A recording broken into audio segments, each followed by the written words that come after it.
เรื่องผู้นำคนใหม่ในอิหร่านสหรัฐต้องการเข้าไปจัดร่วมกับอิสราเอลเห็นตรงกันว่าใครจะให้ระบอบล้มเหลวพังลงไปเร็วๆเพราะถือเป็นภัยคุกคามเบอร์หนึ่งของทั้งคู่แต่ถ้าดูมุมมองตามทั้งคู่ให้นิยามต่างกันค่อนข้างชัดเจนการล้มรัฐบาลเนทันยาฮูอยากเห็นคนลุกฮือขึ้นเค้นล้มรัฐบาล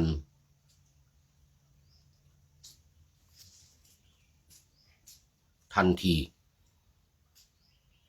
ล้มรัฐบาลทันที ทรัมป์ไม่อยากให้การลุกฮือนั้นเกิดปฏิวัติเพราะว่าจะมีการนองเลือดเดือดร้อนคนไม่อยากโดนมองว่าเป็นผู้มารุกรานปล้นหรือไปชี้เป้าคนเลือกผู้นำให้เขาเองขอถวายความนอบน้อมแด่พระรัตนตรัยมีพระพุทธเจ้าเป็นต้นขอถวายความเคารพพระมหาเถระพระเถรานุเถระเจ้าคณะพระสังฆาธิการทั่วโลก มีพระเดชพระคุณพระธรรมเสนาบดีเจ้าคณะภาค7วัดพระธาตุดอยสุเทพเป็นต้นและขออำนวยพรในท่านผู้ฟังท่านผู้ชมสาธุชนพุทธบริษัททั้งหลายวันนี้รายการนาวาวังทองของวัดพระธาตุดอยสุเทพออกอากาศทางสถานีวิทยุพระพุทธศาสนาแห่งชาติและจริยธรรมวัดพระธาตุดอยสุเทพระบบ FM 96 เมกะเฮิรตซ์มีพ่อครูวันลบนามวงพรหมเป็นผู้อำนวยการ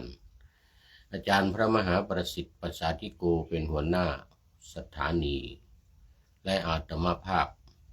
พระครูปริยัติยานุศาสตร์เป็นผู้บรรยาย เป็นประจำทุกวัน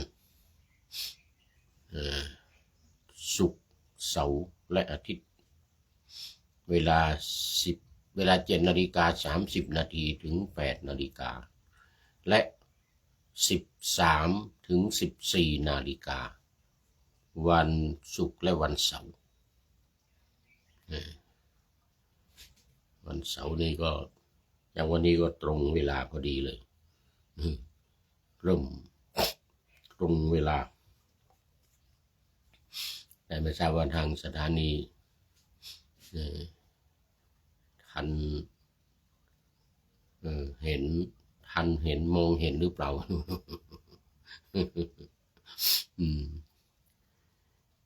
ทันเอาลงวิทยุหรือเปล่ายังไม่แน่ใจ 2.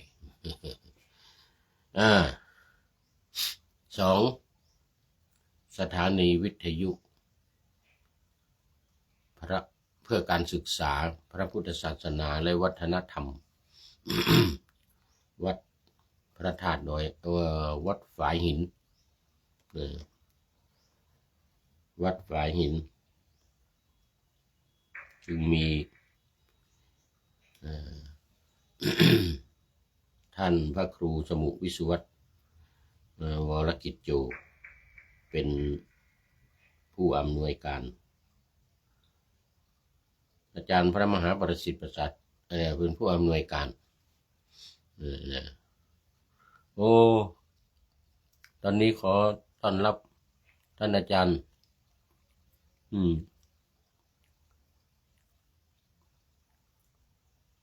สมภารรัมมนาอาจารย์สมภารรัมมนาเนี่ยเป็นท่านแรกนี่เข้ามาแต่หัวรุ่งเลยทีเดียวเขาเรียกว่าไก่ยังไม่ทันหูสุริโยยังไม่จับขอบฟ้าปะหน้าธรรมาสยังไม่เสร็จกำลังพูดถึงว่ารายการของสถานีวิทยุวัดฝายหิน4 วันคือวันพุธศุกร์เสาร์และอาทิตย์วันพุธในเวลา 17 ถึง 18 นาฬิกา วัน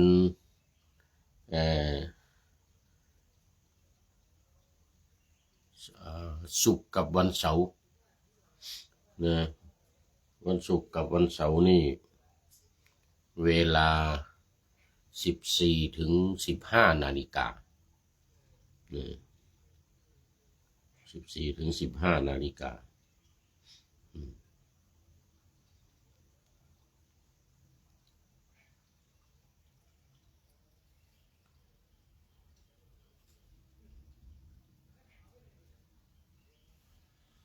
และวันอาทิตย์ 15 ถึง 16 นาฬิกาบ่าย 3 โมงถึงบ่าย 4 โมงเย็นบ่าย 3 โมงถึงบ่าย 4 โมงเย็น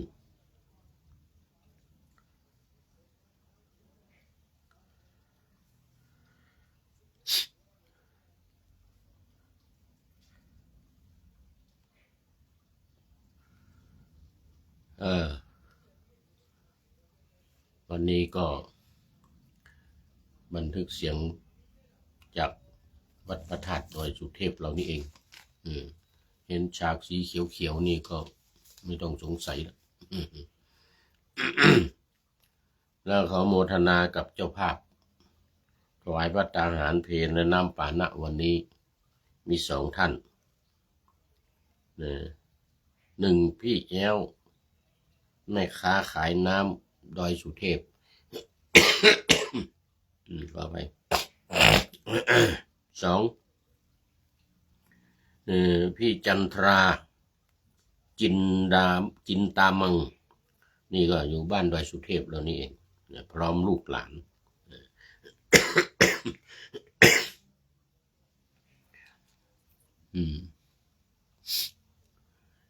เจ้าภาพทั้งภัตตาหารและน้ำปานะในการโครงการอบรมฝึกหัดท่องปาติโมกข์มีท่านอาจารย์พระมหาสกลวิโรจนกิตติปรริยนธรรม9 ประโยคเลขานุการเจ้าคณะภาค 7คือเลขานุการของพระเดชพระคุณหลวงพ่อพระธรรมเสนาบดีท่านที่จะบริจาคเพิ่มเติมก็ขอให้โทรติดต่อที่ท่านอาจารย์พระมหาสกลนี่แหละหมายเลขโทรศัพท์0918599053 0918599053และอีกท่านหนึ่งท่านอาจารย์พระมหากิตติพงศ์ฐานะกันโลปรริยนธรรม9 ประโยคเหมือนกันจากวัดพระธาตุสีจอมทองหมายเลขโทรศัพท์0949101043นี่จำได้แล้ว0949101043แล้วก็ขอเชิญได้มาร่วมถวายภัตตาหารเพลน้ำปานะด้วยมือของตนเองแต่ถ้าหากว่าไม่สะดวกในการที่จะมาก็โอนปัจจัยเข้าธนาคารก สิกรไทยในนามวัดพระธาตุดอยสุเทพ เนี่ยหมายเลขบัญชี211-280-6698 211-280-6698เนี่ยก็ตามมัธยาศัย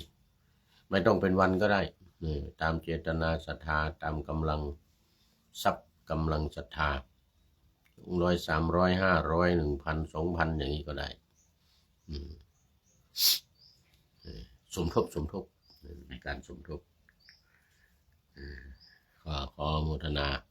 กับเจ้าภาพในวันนี้ขอให้มีความสุขมีความเจริญมุ่งมา่ปรารถนาสิ่งใดอันเป็นไปโดยชอบประกอบด้วยธรรมก็ขอให้พลันสำเร็จในที่ทุกสถานในการทุกเมื่อเทิน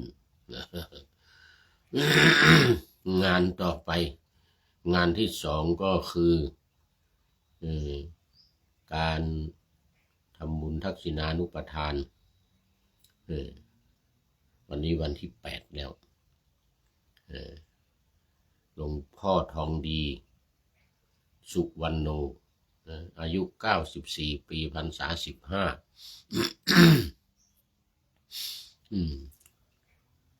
วันนี้เป็นคณะสงฆ์อำเภอเมืองเชียงใหม่นำโดยพระเดชพระคุณหลวงพ่อเจ้าคณะอำเภอท่านเจ้าคุณพระภาวนาธรรมาภิรัตน์วิวัดลำเปิงพร้อมกับคณะสงฆ์ในอำเภอเมืองทุกตำบลทุกวัดมาเป็นเจ้าภาพสวดพระอภิธรรมและฟังเทศน์ในวันนี้บ่าย4 โมงครึ่งถือโอกาสนี้ประชาสัมพันธ์ให้ทุกท่านได้รับทราบวันชาปนกิจศพก็วันที่30วันที่30 มีนาคมนี้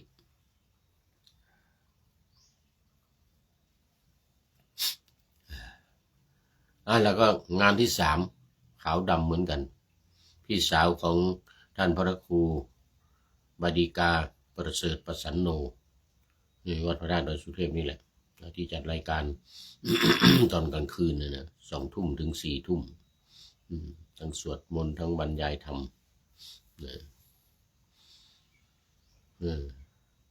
ที่นู่นที่วัดดอนแก้ว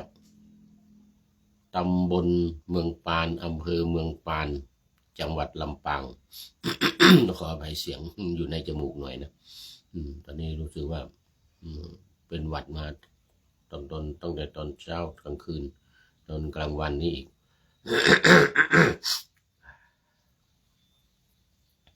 จมูกยังไม่ค่อยโล่ง ชาปนกิจศพในวันที่30เหมือนเดียวกันต้องแยกกันไปนะ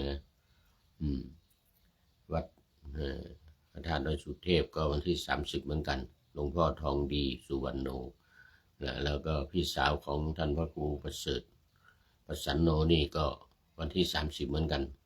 แต่ที่คนละที่กันคงต้องแยกย้ายกันไป โอ้ขออภัยนี่วัดดอนแก้วนู่นจังหวัดลำปางนู่นอำเภอเมืองปานตำบลเมืองปานอำเภอเมืองปานจังหวัดลำปางเอาละก็ประชาสัมพันธ์ให้ทุกท่านได้รับทราบแล้วก็ไปร่วมไม่ว่าจะที่สุสานดอยสุเทพของเรานี้หรือสุสานเมืองปานนู่นจังหวัดลำปางก็ตามอัธยาศัยสำหรับตอนนี้ก็เข้ามาสู่เนื้อหาสาระของธรรมะ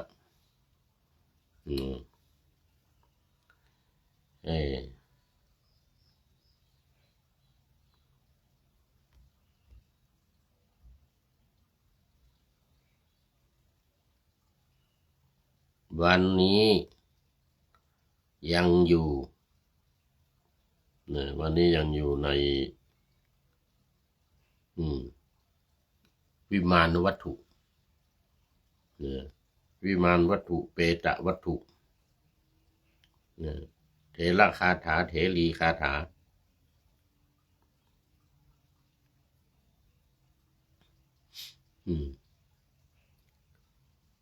เถระคาถาเถรีคาถา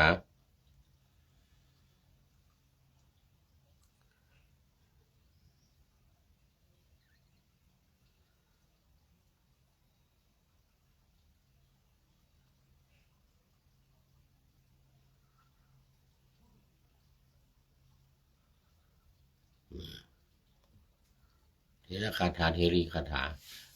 พระสุตตันตปิฎกเล่มที่26เป็นขุททกนิกายนะและเป็นเล่มแรกนะขุททกนิกายเป็นเล่มแรก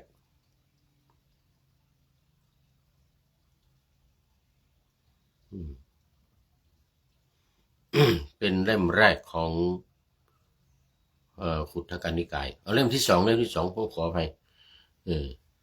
ขุททกนิกายนี้จะมี5 เล่มนะ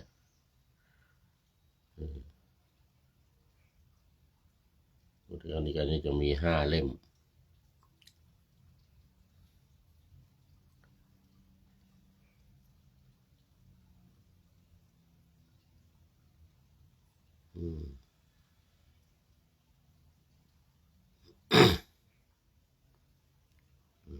ทำไม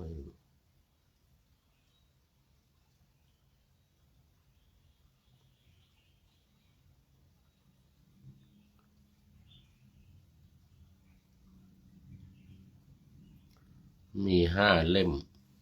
เล่มที่25 26 27 28 29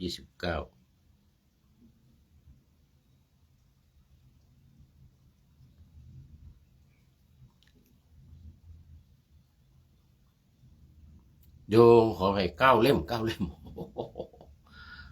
งงไงวันนี้งงวันนี้งง9 เล่มเล่มที่25 ถึง 33เนี่ย25 ถึง 33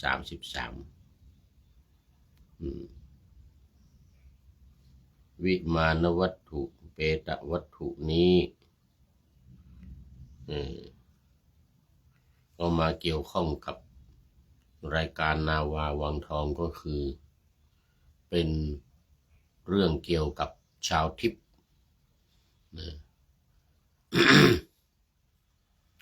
เป็นข้อปลีกย่อยของรายการ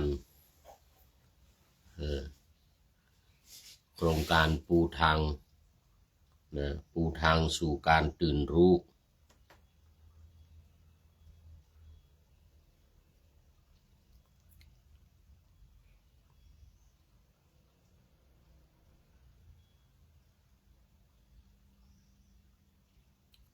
ทางสู่การตื่นรู้ธรรมนาวาวัง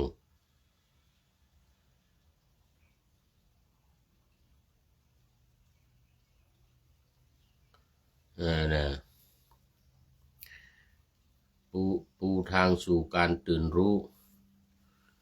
ธรรมนาวาวังของสำนักพระราชวังซึ่งเดิมนี้มาจากสำนักศึกษาธรรมโดยธรรมนาวาสำนักศึกษาธรรมโดยธรรมนาวา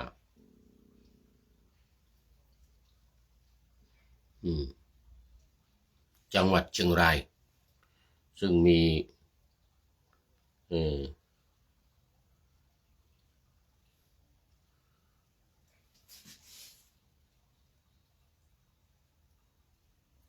ท่านเจ้าคุณ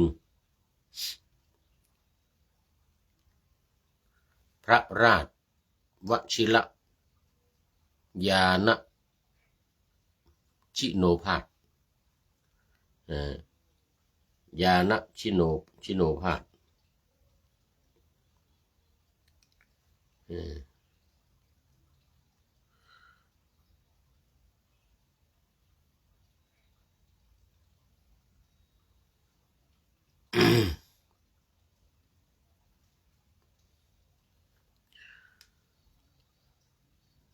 หรือเจ้าคุณอาจารย์ต้นอาจารย์ทวีวัฒน์จารุวรรณโนซึ่งได้ทำการวิจัยเรื่องการปฏิบัติเนี่ยมา20 ปีทำหลายๆอย่างหลายๆแบบของครูบาอาจารย์ทั้งหลายของพระพุทธเจ้าของไตรปิฎกอะไรต่างๆเนี่ยนะ ก็มาลงตัวในในเรื่องของการในเรื่องของเ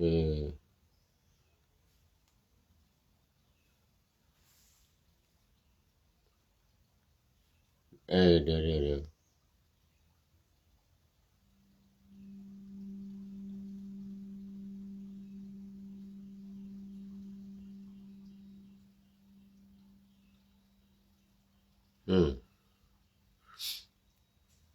การท่องจำโอ้นึกอยู่นานการท่องจำปกติในฝ่ายสมถกรรมฐานเรานี่ก็จะมีการท่องเหมือนกันเราเรียกกันว่าบริกรรมนี่แหละท่องแต่ว่าไม่ได้ท่องให้จำเป็นการท่อง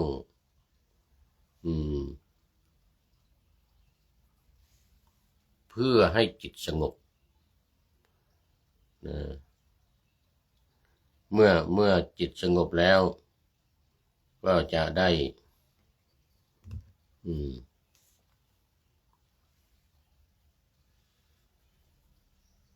จิตเมื่อจิตเป็นสมาธิจะได้เกิดปัญญาแล้วก็บรรลุธรรมนำปัญญาเนี่ยตัดกิเลสตัดสังโยชน์ทั้งหลายบรรลุธรรมเรียกว่าหลุดพ้นจากกิเลสทั้งหลายด้วยใจ ด้วยใจเพราะว่าทำสมาธิทำให้ใจสงบเรียกว่าเจโตวิมุตติเป็นพระอรหันต์เหมือนกันหลุดพ้นด้วยใจส่วนทางด้าน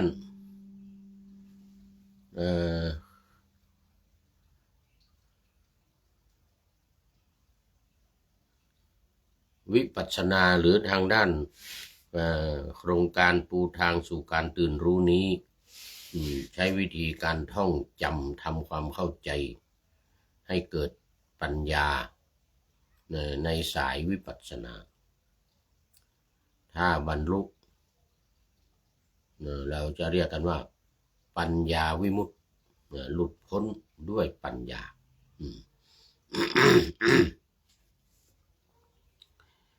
หลุดพ้นด้วยปัญญา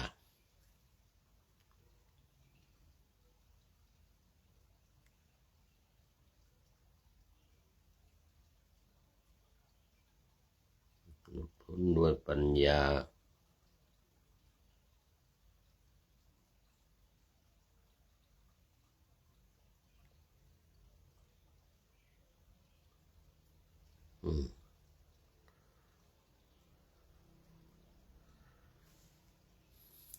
เป็นสายวิปัสสนาโดยในโครงการปูทางสู่การตื่นรู้นี้ตามวิธีของสำนักศึกษาธรรมโดยธรรมนาวาก็มีหลักการ4วิธีการ6ต้องทบทวนให้ท่านผู้ฟังบางทีกำลังเข้ามาบางทีกำลังเข้ามาชมแล้วหลักการ4วิธีการ6นี่มีอะไรบ้างอะไรอย่างเงี้ยนะอันนี้ก็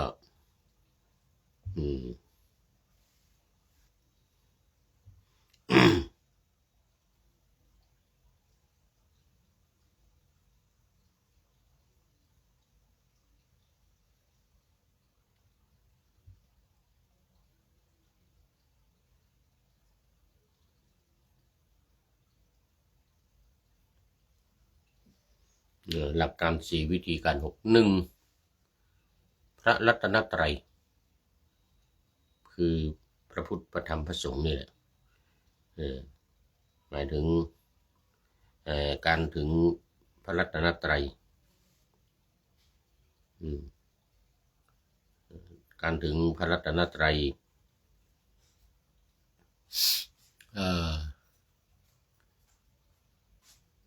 โดยการท่องเรียกว่ามีวิธีการ6วิธีก็คือการท่อง1ถึงพระรัตนตรัยเนี่ยที่จะให้ถึงพระรัตนตรัยต้องท่องให้จำ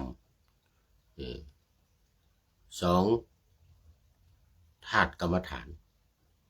ธาตุ4เนี่ยดินน้ำไฟลมเนี่ยก็ต้องท่องอีกเหมือนกันวิธีการก็คือท่องแล้วก็3ขันธ์ 5ขันธ์ 5นี้ก็ต้องท่องอีกเหมือนกันรูปเวทนาสัญญาสังขารวิญญาณต้องท่องหูดับตับแตกเลยและ4อริยสัจ 4ทุกข์สมุทัยนิโรธมรรคเวลาภาคปฏิบัตินี่ก็จะเพิ่มข้อ3เข้ามาข้อ1ข้อ2เสร็จแล้วเพิ่มข้อ3เข้ามาการพิจารณากาย6ขั้นตอน1หมดลมหายใจ2น้ำดันดิน3ดินแตก4น้ำละลายดิน5เหลือแต่กระดูกโครงกระดูกเนี่ย6โครงกระดูกแตกสลายทำลายไปหมดหมดเลยไม่มีอะไรเป็นอนัตตานี่เป็นการพิจารณากายของเรานี้แล้วก็เลื่อนข้อ3ไปเป็นข้อ4ขันธ์ 5เนี่ยที่ไปท่องอยู่ในข้อ4แล้วเพิ่มข้อ5มาอีกข้อก็คือเรียนรู้ขันธ์ 5คือทำความเข้าใจในเรื่องของขันธ์ 5ทั้งหลายเนี่ยในเรื่องขันธ์ 5นี้ให้ชัดเจน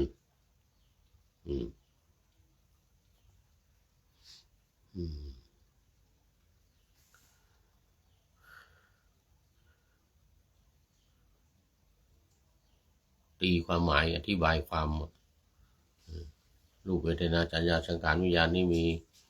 ความหมายว่าอย่างไรมีเท่าไรอะไรบ้างเนี่ยรูปมีเท่าไรอะไรบ้างเช่นรูปมี28อย่างเงี้ยนะมหาภูตรูป4อุปาทายรูป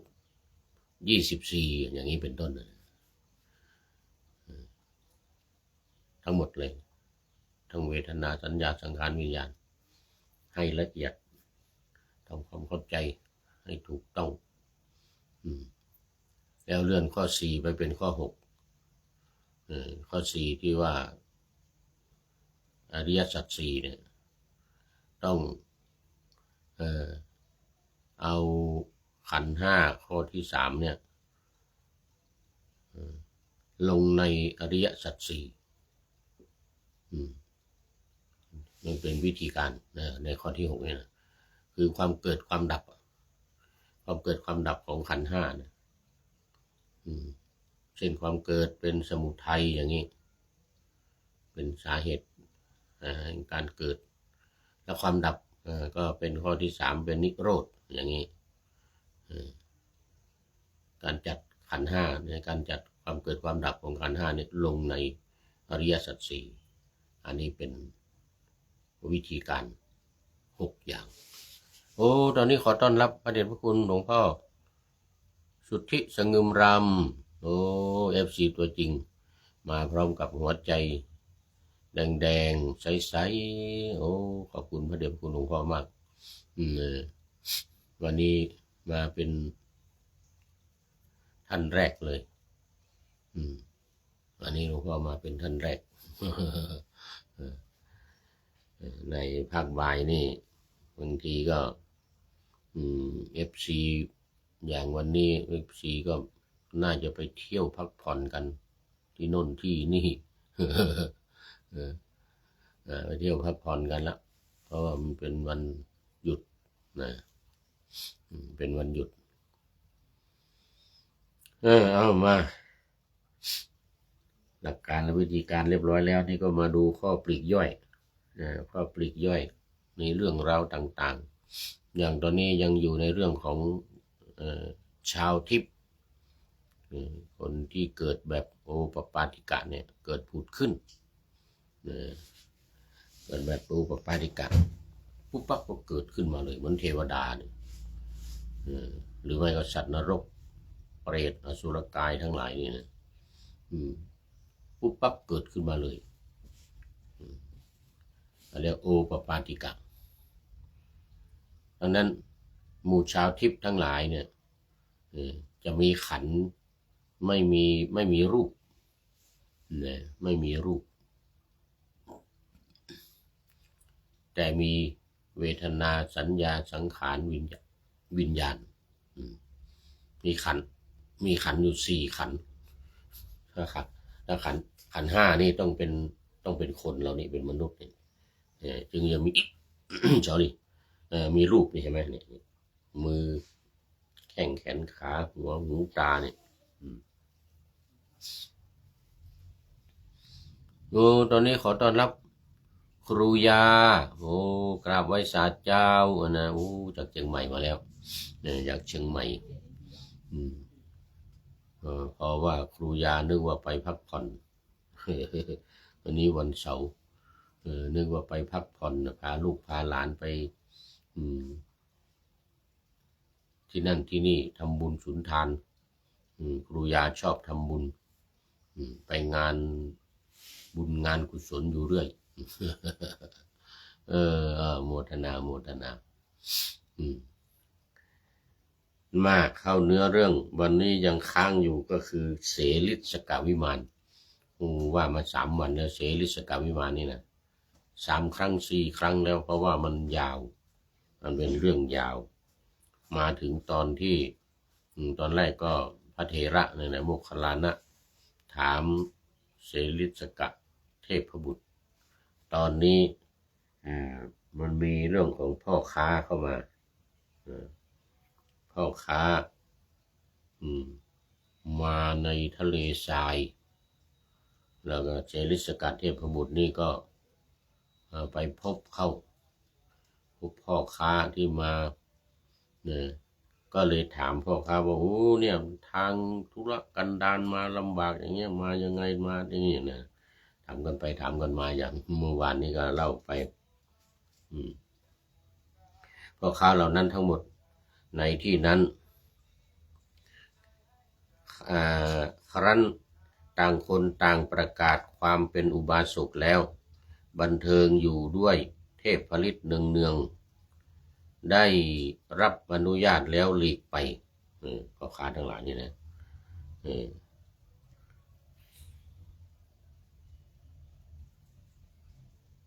แต่ความเมื่อวานมาถึงที่ว่าพระธรรมสังฆากหกาจารย์ทั้งหลายกล่าวคาถาไว้6 คาถาว่าพ่อค้าเหล่านั้นทั้งหมดในที่นั้นต่างคนต่างเข้าห้อมล้อมกันระบบนั้นพากันขึ้นสู่วิมานดุจพบดาวดึงส์ของท้าววาสกะหรือพระอินทร์พ่อค้าเหล่านั้นทั้งหมดในที่นั้นต่างคนต่างประกาศความเป็นอุบาสกได้เป็นผู้งดเว้นจากปาณาติบาตงดเว้นจากอทินนาทานการดื่มน้ำเมาและไม่กล่าวเท็จยินดีด้วยภรรยาของตนก็คือศีล 5เนี่ยนะอันนี้ถึงเมื่อวานนี้มาถึงตรงนี้หมดเวลา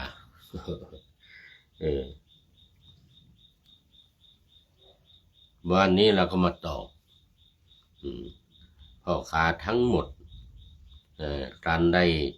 ประกาศความเป็นอุบาสกแสดงตนเป็นพุทธมามกะเรียบร้อยแล้วก็พากันหลีกไปพ่อค้าเหล่านั้นมีความต้องการทรัพย์ปรารถนากำไรไปถึงสินธุประเทศและโสวีระประเทศพยายามค้าขายปรารถนามีลาภมีผลบริบูรณ์กลับมา ปาตริบุตรมาเมืองปาตริบุตรที่กล่าวไว้ว่าปัจจุบันนี้เรียกว่าเมืองปัตตนะนะแต่เป็นเมืองหลวงของรัฐพิหารในประเทศอินเดียปัจจุบันเดิมคือเมืองปาตริบุตรก็กลับมาอย่างเมืองปาตริบุตรอย่างปลอดภัยพ่อค้าเหล่านั้นไปสู่เรือนของตนมีความสวัสดี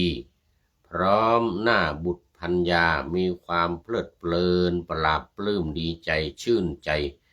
ได้ทำการบูชาเสริสกเทพบุตรอย่างโอฬารช่วยกันสร้างเทวาลัยชื่อเสริสก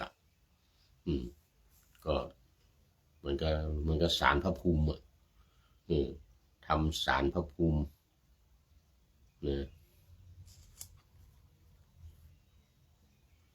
เดี๋ยวก่อนทำศาลพระภูมิเขาเรียกว่าเทวาลัยที่อยู่ของเทวดาเพราะว่าตอนที่ไปค้าขายอยู่ในเมืองนู่นระหว่างทางก่อนจะไปถึงในเมืองในที่ทะเลทรายก็เทพบุตรไปเจอกับเทพบุตรนี่ก็เลยเคารพนับถือแสดงตนเป็นพุทธมามกะรักษาศีล 5นะการคบสัตบุรุษสำเร็จประโยชน์เช่นนี้การคบผู้มีคุณธรรมมีประโยชน์มากเพื่อประโยชน์ของอุบาสกคนเดียวพ่อค้าทั้งหมดก็ได้ประสบความสุขบรรดาบทเหล่านั้นบทว่าอาหังปุเรความว่าต่างชิงกันพูดว่าฉันก่อนฉันก่อนปุเรปุระแปลว่าก่อนคือพอเทพบุตรถามเนี่ยว่าต่างชิงกันพูดว่าตัวเองนี่เป็นอย่างนั้นเป็นอย่างนี้ตัวเองนี่มาจากไหนยังไงอะไรเงี้ยนะเพราะว่าเทพบุตรถามอย่างเมื่อวานเนี่ยเทพบุตรถามว่าท่านทำไมมาในทางธุรกันดารอย่างนี้ทั้งคนก็ต่างว่าพวกผมนี่ปรารถนาจะขายของจะขายของจะซื้อของนี่เอาของมาเต็มเกวียนเหมือนนะตอบช่วยกันตอบนี่แหละพระธรรมสังฆาหากาจารย์กล่าวว่าเตตัถะสเพวะพ่อค้าเหล่านั้นทั้งหมดในที่นั้นดังนี้แล้วกล่าวคำว่าสัพเพเตพ่อค้าเหล่านั้นทั้งหมดดังนี้อีกก็เพื่อแสดงว่าพ่อค้าเหล่านั้นทั้งหมดมีความขมักเขม้นในการขึ้นวิมานด้วยประการใดพ่อค้าทั้งหมดได้ขึ้นวิมานนั้นด้วยประการนั้นไม่มีอันตรายในการขึ้นแก่ใครๆครั้งนั้นพ่อค้าเหล่านั้นเห็นวิมานแล้วมีจิตเลื่อมใสตั้งอยู่ในโอวาทของเทพบุตรนั้นดำรงอยู่ในสรณคมและศีลทำให้ไปถึงประเทศที่ตนปรารถนาโดยความสวัสดีด้วยอานุภาพของเทพบุตรนั้นเพราะเหตุนั้นท่านจึงกล่าวว่าเตตัถะสเพวะเป็นต้น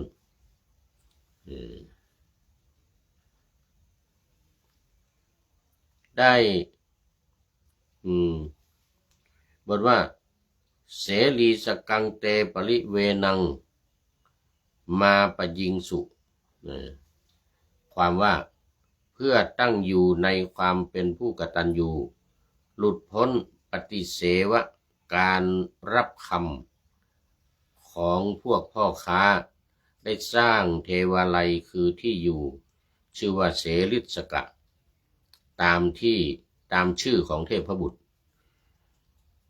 พรั่งพร้อมไปด้วยปราสาทเรือนยอดและที่พักกลางคืนเป็นต้นล้อมด้วยกำแพงประกอบด้วย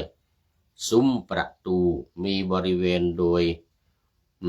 เพ่งพิจารณาโดยแบบแผนที่กำหนดไว้ทำอย่างดีเลยทำเทวาลัยทำที่อยู่ของเทพบุตรแต่ว่าพอ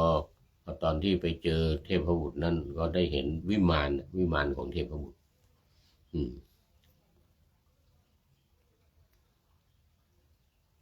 บทว่าธรรมคุณานังแปลว่ามีคุณความดีไม่ผิดเพี้ยนเพราะเพื่อสัตว์ผู้เดียวสัตว์ทั้งหลายหมดทั้งหมดคือสัตว์ที่นับเนื่องอยู่ในกองเกวียนเหล่านั้นทั้งหมดทีเดียวในที่นั้นก็ปลอยมีความสุขประสบความสุขถึงความเกษมสำราญนะถึงความเกษมสำราญฝ่ายสัมภวะอุบาสกเรียนคาถาประพันธ์ที่ดำเนินไปโดยคำกล่าวโต้ตอบของปายาสิเทพบุตรและพ่อค้าเหล่านั้นท่านพระสัมภวะเถระพระมหาเถระทั้งหลายมีพระยศเถระเป็นต้น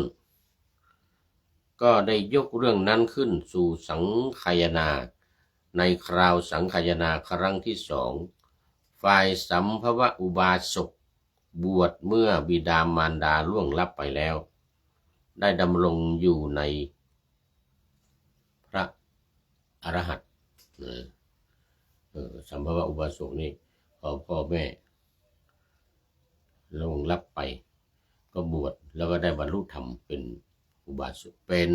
พระอรหันต์ด้วยอันนี้จบอัตถกถาเสริสกวิมานเพราะว่ามันว่ามาหลายวันแล้วเสริสกนี่นะแล้วตอนนี้ยังพอมีเวลาเดี๋ยวเราจะได้มาดูอีกสักหนึ่งวิมานนะอีกสักหนึ่งวิมานเดี๋ยวก่อน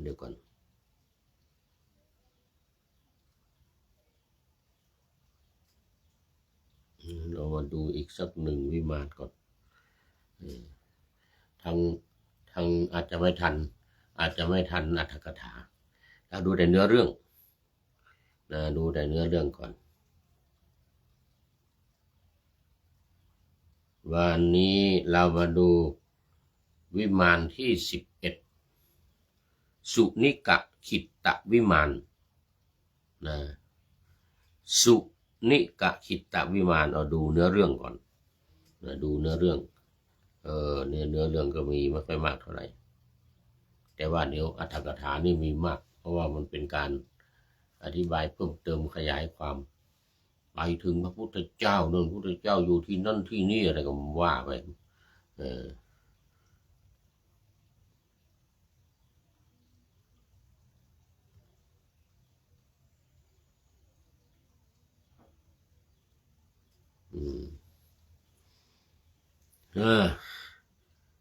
วิมานที่11วิมานที่11สุนิกขิตตวิมานว่าด้วยผลบุญที่ทำให้ไปเกิดในสุนิกขิตตวิมานอันนี้พระมหาโมคคารลานะเถระถามเทพบุตรตนหนึ่งว่าแล้วก็รัดตัดตอนไปตอนที่ว่าพระเถระขึ้นไปบนสวรรค์เลยนะวิมานแก้วมณีของท่านนี้สูง12 โยชน์โดยรอบมีปราสาท700มีเสาล้วนแล้วด้วยแก้วไพฑูรย์ปูลาดด้วยเครื่องลาดอันงามยิ่งท่านอยู่ดื่มและบริโภคสุธาโพธในวิมานนี้อันหนึ่งเทพบุตรผู้นี้มีเสียงอันไพเราะพากันมาบรรเลงพิณทิพย์เว้นจากกามคุณซึ่งมีรสเป็นทิพย์ก็มีอยู่เว้นจากกามคุณก็มีนะกามคุณ5 พร้อมในวิมานนี้ ทั้งเหล่าเทพนารีปกคลุมด้วยเครื่องประดับทองคำโอ้โหนิยมมากเรื่องทองคำนี่นะพากันมาฟ้อนรำอยู่ท่านมีวรรณะเช่นนี้เพราะบุญอะไรอิทธิผลย่อมสำเร็จแก่ท่านในวิมานนี้และโภคสมบัติอันเป็นที่รักแห่งใจทุกๆอย่างย่อมเกิดขึ้นแก่ท่านเพราะบุญกรรมอะไรท่านได้ทำบุญทำกรรมอะไรมันจึงเกิดขึ้นแก่ท่านอย่างนี้ดูก่อนเทพเจ้าผู้มีอานุภาพมากอาตมะขอถามท่านเป็นมนุษย์ได้ทำบุญอะไรท่านมีอานุภาพอันรุ่งเรืองและมีรัศมีสว่างไสวไปทั่วทุกทิศอย่างนี้เพราะบุญกรรมอะไรเทพบุตรนั้นอัน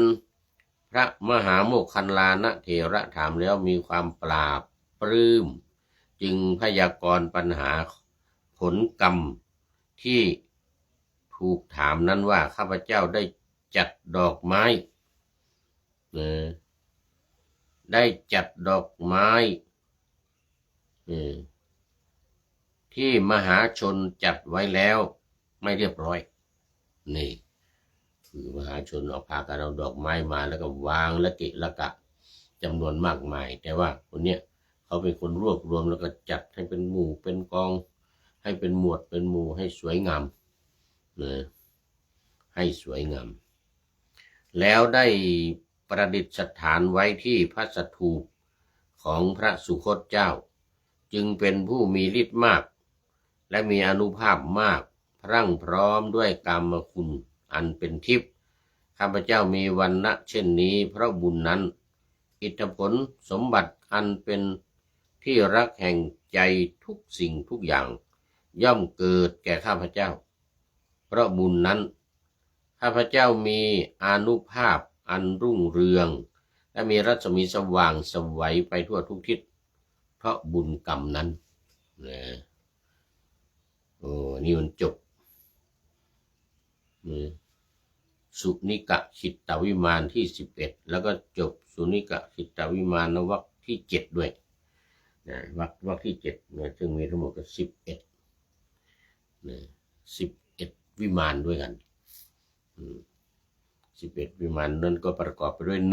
1จิตตลดาวิมาน2นันทนวิมาน3มณีถูนวิมาน4สุวรรณวิมาน5อัมพวิมาน6โคปาลวิมาน7กันทกวิมาน8อเนกวรรณวิมาน9มัทธกุณดรีวิมาน10เสลิสกวิมานและสุดท้ายเมื่อกี้นี้สุนิกะขิตตวิมานสุนิกะขิตตวิมานดังนั้นก็อันนี้เป็นเนื้อเรื่องเราก็จะไปดูว่าพอมีเวลาเราจะไปดูอรรถกถาเราต้องไปดูอรรถกถาซึ่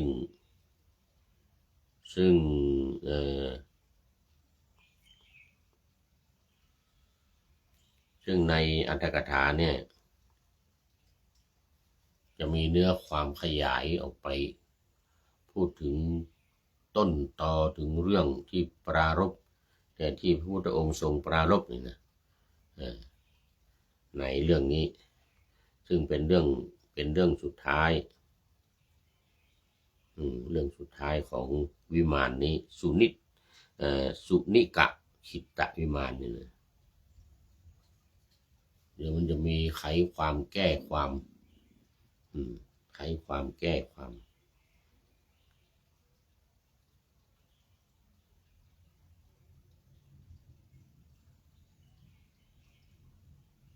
อรรถกถาสุนิกะวิมานเอาละคราวนี้มาดูอรรถกถาสุนิกะวิมานกันบ้างก็เหมือนเดิมนะมีคาถาว่าอุจจมิทังมณิถูนังเป็นต้นพระผู้มีพระภาคเจ้าประทับอยู่ณ ระวิหารเชตวันกรุงสาวัตถีนี่ที่เดิมที่เดิมที่เดิมที่เก่าเวลาเดิมสุนิกะขิตวิมานนั้นเกิดขึ้นอย่างไรพระผู้มีพระภาคสมัยนั้นท่านพระมหาโมคคัลลานะจาริกไปในเทวโลกถึงสวรรค์ชั้นดาวดึงส์ขณะนั้นเทพพบุตรองค์หนึ่งยืนอยู่ที่ประตูวิมานของตนเห็นท่านมหาโมคคัลลานะเกิดความเคารพนับถือมากเข้าไปหาแล้วกราบไหว้ด้วยเบญจางคประดิษฐ์ยืนประคองอัญชลีอยู่เบญจางคประดิษฐ์ด้วยนะเล่ากันมาว่าเทพพบุตรนั้นในอดีตการครั้นพระสัมมาสัมพุทธเจ้าพระนามว่ากัสสปะก่อนพุทธเจ้านี่นะพุทธเจ้าของเราเนี่ยไปเสด็จดับขันธปรินิพพานมหาชนได้สร้างพระสถูปทองโยชน์หนึ่งบรรจุพระบรมสารีริกธาตุของพระองค์บริษัทสี่ได้พากันเข้าไปบูชาที่พระเจดีย์ด้วยของหอมดอกไม้และธูปเป็นอันมากเสมอไม่ได้ขาดไม่ได้ขาดเมื่อคนอื่นๆไปบูชาด้วยดอกไม้ที่พระเจดีย์นั้นอุบาสกคนหนึ่งเห็นดอกไม้ที่วางไว้ไม่เรียบร้อยในที่ที่คนทั้งหลายเหล่านั้นบูชาจึงจัดวางดอกไม้เหล่านั้นอย่างเรียบร้อยทีเดียวในที่นั้นเองได้บูชาด้วยดอกไม้ซึ่งจัดอย่างวิเศษนั้นและจัดเป็นส่วนๆมีสันฐานน่าดูน่าเลื่อมใสครั้นแล้วก็ยึดการบูชาด้วยดอกไม้นั้นเป็นอารมณ์ระลึกพระคุณของพระศาสดามีจิตเลื่อมใสตั้งบุญนั้นไว้ในใจเวลาต่อมาอุบาสกนั้นทำกาละตายไปบังเกิดในวิมานทอง12โยชน์ในสวรรค์ชั้นดาวดึงส์ด้วยอานุภาพแห่งกรรมนั่นเองเขาได้มีอานุภาพมากและบริวารมากบริวารมาก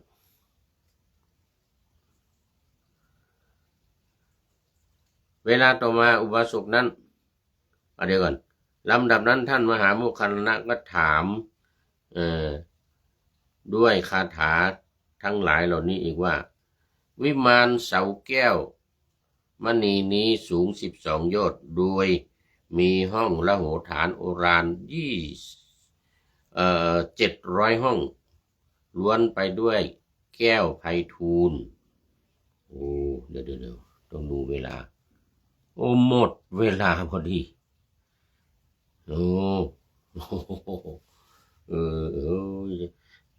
มีรายละเอียดอยู่อีกเยอะเอาไว้อีกครั้งหน้าอีกครั้งหน้ามาขึ้นหัวข้อต่อไปแล้วก็ทบทวนนี้อีกครั้งหนึ่งทบทวนอีกครั้งหนึ่งยังมีรายละเอียดอยู่เยอะแต่ว่าตอนนี้มันหมดเวลามันหมดเวลาวันนี้ครูยาก็เป็นFC ท่านสุดท้ายเข้ามาในรายการวันนี้โมทนาเป็นอย่างยิ่งแล้วก็ที่ผ่านไปแล้วหลวงพ่อสุทธิสงึมรำแล้วก็อีกหลายท่านที่ผ่านมาแล้วขอโมทนาเรามาดูข้อคิดท้ายรายการอีกนิดนึงวันนี้ได้จากไหนเนาะนี่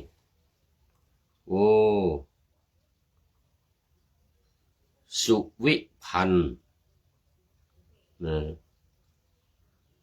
สุวิพันธ์จำปาได้ข้อมูลจากสุวิพันธ์จำปาพญาเทพก็ประพันธ์เป็นคาถาเป็นเรื่องที่เกี่ยวกับสงครามในตะวันออกกลางระหว่างสหรัฐกับ อิสราเอลไปรบกับอิหร่านซึ่งตอนนี้ก็กำลังรบกันอยู่ให้เวลาอีก5 วันเหมือนกันถ้าไม่เปิดช่องแคบฮอร์มุดก็จะถล่มหนักแล้วเหมือนกันนะไม่เคยทำมาก่อนเหมือนกันนะจะเอายิ่งใหญ่เหมือนกันนะเพราะว่าอันนี้บอกถึงเนื้อความใจความที่ว่าเรื่องผู้นำคนใหม่ในอิหร่านสหรัฐต้องการเข้าไปจัด